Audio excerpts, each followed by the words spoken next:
It's a beautiful day, and we sit back to enjoy the scenery as the train rolls along the seashore. The main line follows the beach for about 10 miles, from Foxtrap to Holyrood, just a few yards from the high water mark. It's one of the longest stretches of level track on the whole system, and our train makes good time along this section. People at trackside turn their heads, for the romance of the railway is still strong, and the engineer's wave is sufficient to make the day worthwhile for the children who watch the locomotive rumble by. Holyrood lies at the very head of Conception Bay, about 30 miles from St. John's, and it's here that most of the passengers leave the train. Having enjoyed the novelty of the train ride, they'll take buses back to the city. After a short stop, we're off again. Now we tackle some of the steeper grades as we approach the Cat Hills. We round the horseshoe curve at North Arm and climb toward Woodford's, a grade where back in days of steam, it was frequently necessary to ascend with half the train, with the locomotive coming back for the remainder.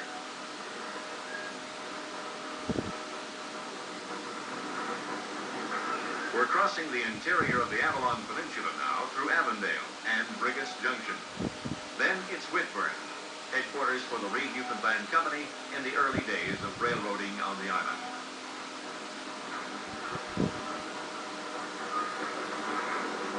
We leave the main line at Placentia Junction and head toward the ferry and coastal boat terminal at Argentia. The 22-mile branch shows bits of greenery between the rails, an indication of light traffic. There are only 3 trains a week over this line, but they come in handy for those with trackside cabins on the many ponds, who find the train a significant improvement over Shanks Mere. The Argentia branch has some of the finest scenery on the island. It follows the hillside high above Placentia Gut and snakes its way through rock cuts so narrow that engine crews are warned not to lean out the cab windows. The branch is not without historic significance, as the celebrated Lord Beaverbrook rode it in a lowly caboose back in 1941, on his way to attend that famous meeting between Churchill and Roosevelt, which produced the Atlantic Charter. At Argentia, the cars of freight bound for the isolated communities along the south coast of the island are sent out near the wharf for loading on board ship. Then it's back to Whitburn for the night. Tomorrow, the train will travel down the branch to Carbonear before returning to St. John's. The narrow gauge may be fun to ride, but railroads don't exist for the benefit of joyriders. With the emphasis on fuel economy these days, railroads seem assured of their place in the future. But the Newfoundland line isn't as economical to run as its standard gauge and heavier-built mainland counterparts. In an effort to improve efficiency, Canadian National has introduced an innovative system known as truck-to-truck transfer. Loaded boxcars from the mainland cross the Cabot Strait in rail ferries, and on arrival at Port aux Basques, they undergo a transformation.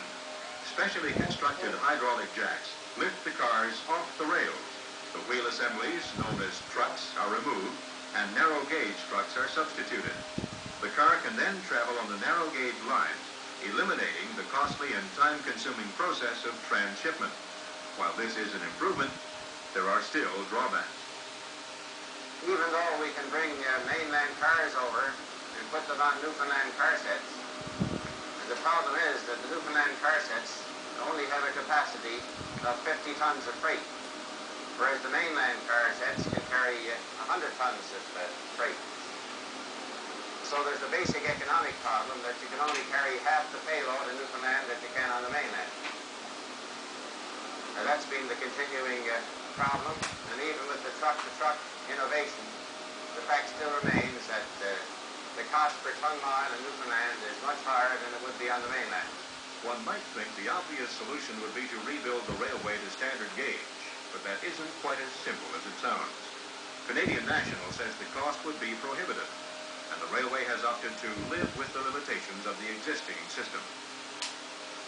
At one point, they talked about it. In fact, several times over these years, they've talked about standard gauging. And figures are cast about by everybody. I'd name a figure without wanting anybody to hold me to it, but we're probably talking in the vicinity today of something like $300 million. It's probably as good a figure as anybody's. And even back when this first talked about, the size of the figure in magnitude related to the dollar value then was just as fearsome. It's not the sort of thing that CN could handle on its own. It would have to be a political decision, and it isn't a decision that I really expect to be made. The Newfoundland Railway, built on a shoestring across a rugged country to serve a scattered population. A railroad that could never pay, yet without it, Newfoundland could never have developed to the extent that it has. But the service rendered by this line, which was never intended to be a first-class system, is nothing short of remarkable. Much of the credit must surely be due to the character of the men who ran it, from the days of the Reeds, through the years of government operation, and the Canadian National era. Though the Newfie bullet is long gone, it's still remembered with affection. And today, the narrow-gauge diesels continue to growl through the woods and along the seashore, up the steep grades and round the hairpin turns, pulling a significant proportion of the island's commerce, as the rails continue to be a vital link in the provincial economy.